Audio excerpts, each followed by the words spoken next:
Breaking news, পুরো নিয়োগ দুর্নীতিতে ইডি হেফাজতে সুজিত বসু, প্রাক্তন মন্ত্রী সুজিত বসু।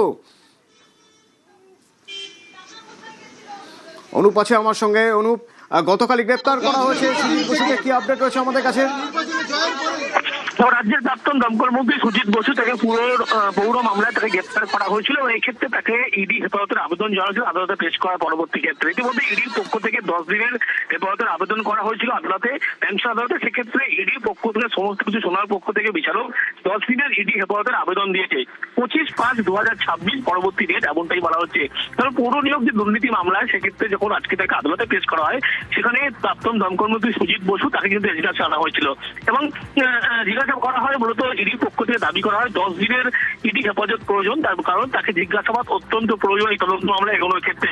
বেশ কিছু যে ক্যান্ডিডেট লিস্টের কথা বলা হচ্ছে, মূল অভিযুক্ত অনিল সিং, তিনি কিন্তু তার থেকে তথ্য পাওয়া গিয়েছিল এবং একাধিক ডিজিটাল এভিডেন্স পাওয়া গিয়েছে বলে দাবি করা হয়েছিল।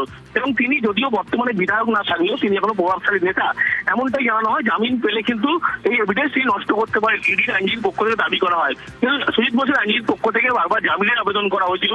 শেষমেশ সর্বকিছু হওয়ার পরে বিচারক নির্দেশ দেন আগামী 10 দিন পুলিশ ইডি হেফাজতের নির্দেশ দেন।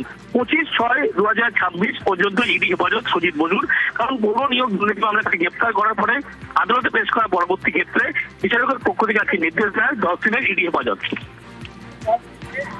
গতকালই তাকে গ্রেপ্তার করা হয়েছিল, দীর্ঘ জেরা এবং তারপরে তাকে গ্রেপ্তার। কেন গ্রেপ্তার? না তার বয়ানে অসঙ্গতি, 10.5 ঘন্টা জিজ্ঞাসাবাদ, তারপরে তাকে গ্রেপ্তার করা হয়েছিল।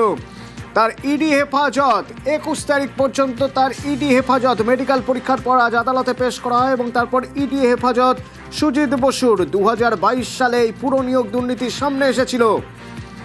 এরপর ইডির তল্লাশি চলে 2024 সালে।